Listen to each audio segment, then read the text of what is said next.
Welcome back, everybody. I've got a set of oversized nightstands here. I feel like I need to do a little bit of a trigger warning. I am going to be painting these, so brace yourselves. If these oversized nightstands look familiar, I actually did a set not that long ago, but the tops on those ones were so damaged I had absolutely no choice but to replace them. And that set came to me already refinished. Someone had already painted them, redid the tops, but as you can see, they just didn't hold up. So I replaced the tops. They turned out absolutely beautiful, and this next set is going to be a lot different. My name is Angie, and I'm the one behind Transcend Furniture Gallery. It's my mission to keep as many pieces of furniture as possible out of landfills. Sometimes I paint, sometimes I don't, but I always do what I can to save old pieces from the trash. Welcome to my workroom.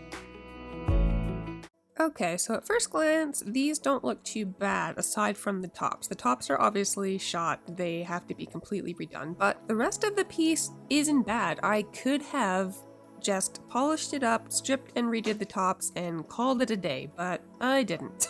Maybe I should have. I have a feeling you guys will let me know. Either way.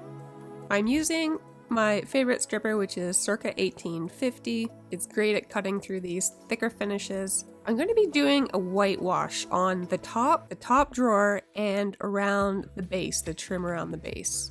Everything else is going to be painted, and this was a bit of a process. This did not turn out at all how I pictured it in my mind. But you know, sometimes when that happens, you have to strip it back and start all over again, and sometimes you roll with it, and in this video, with these particular pieces, I chose to roll with it, and I ended up with a very interesting finish.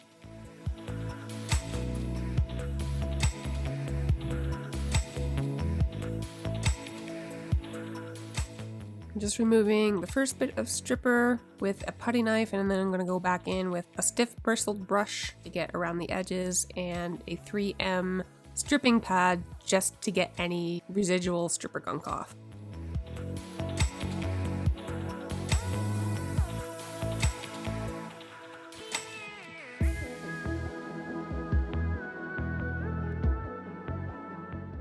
I like to add just a little bit of fresh stripper when I'm using the 3M pad. It just helps sort of reactivate any bits that have dried.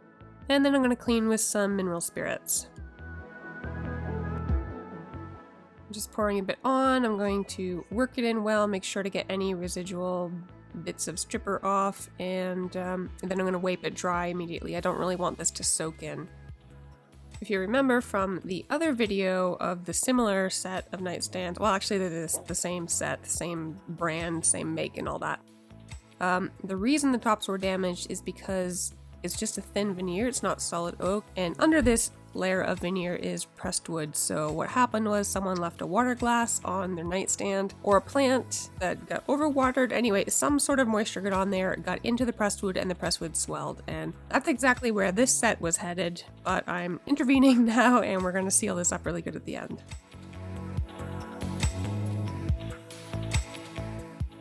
So at this moment in the process, I am seriously considering my sanity for wanting to strip this drawer. What a pain in the arse it is trying to strip this off with all these little grooves, but I'm getting it done, and it's gonna look great. It's gonna look great, right? I don't know.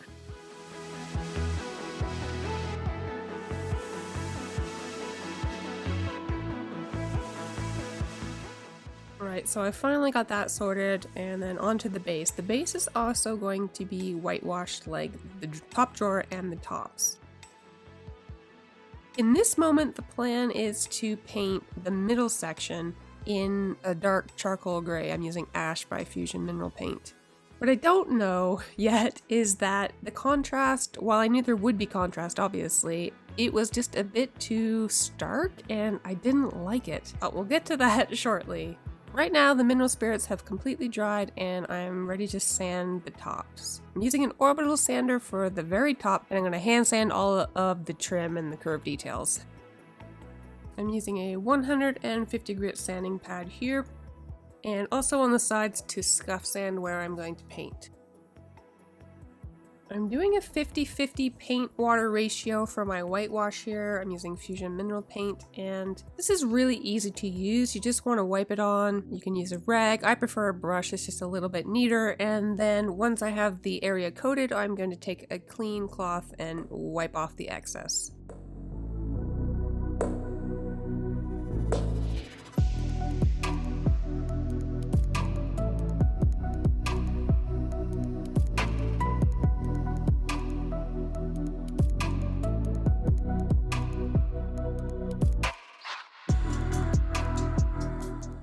You do have to move fairly quickly when you're whitewashing because you don't want the paint to dry before you have a chance to wipe it off. Often what I'll do on a big surface like this, or even bigger surface like a dresser, is I'll put the paint on and then I will quickly do a second wash on top just to reactivate the paint and the water, and then wipe it off. I tend to have better results that way.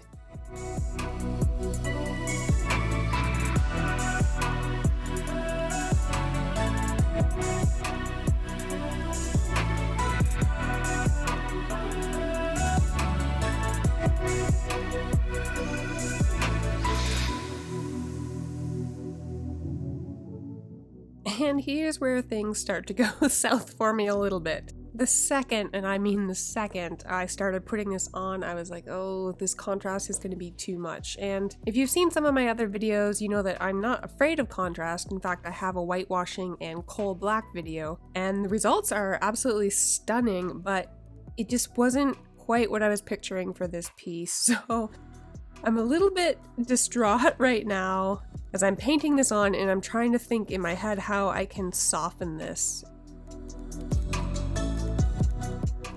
So what I decided to do was take an 800 grit sanding pad and just very lightly sand some of the charcoal paint. I'm distressing it just slightly. I don't do a lot of distressed stuff anymore. I did more so when I first started painting furniture, but I've since moved away from it a little bit. Anyway, at this point I'm thinking with the whitewash, sort of a weathered paint look might look cool. And so that's what I did. I started sanding back some of it. I only have one coat of paint, and I opted to do it now specifically so that some of the wood tones would come through. So don't give up on me yet. There's another step coming. This is Big Mama's Butta by Dixie Belle, and I love this product. It's similar to the Wise Owl Furniture Salve in a way, and also smells delicious, so I love using this. What I'm doing, at this point I've decided I'm going to add white wax over top of the charcoal, but I want to seal the charcoal paint first.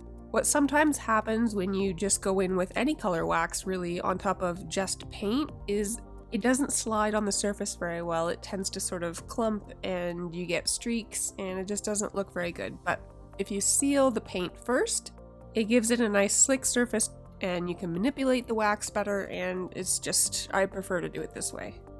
This is Art Minds, which is a Michaels brand white wax, and you've seen me use this a few times before. I really like this particular wax. I'm just smearing it all over in manageable sections. I'm not going to wax the whole piece and then buff it off. I'm just going to do a section at a time, wipe it off, and hope for the best. Oh my gosh, you guys, I feel like this is the least professional video I've done so far since I started this in April. To be honest, I really struggled with whether or not I should upload this, but the fact of the matter is, if you do furniture long enough, you're gonna have these situations where you can have the best laid plans and it just will turn out completely differently, and that's kind of what happened with this. I had a vision for it and it just didn't turn out, so I just kind of rolled with it. I like how this is looking. I completely understand that some of you will not, and that's totally fine. It's like anything. There is a lover and a hater for pretty much anything. What's kind of neat about it is it has a little bit of a cerusing effect, which is kind of neat actually. It also looks a little bit maybe like brushed denim in a way. I don't know, it's a really different look and I kind of like it. The more I look at it, the more I like it, I'll say that. Well, thank you for sticking with me, whoever is still here. I love and appreciate you. Let's have a better look at how these turned out.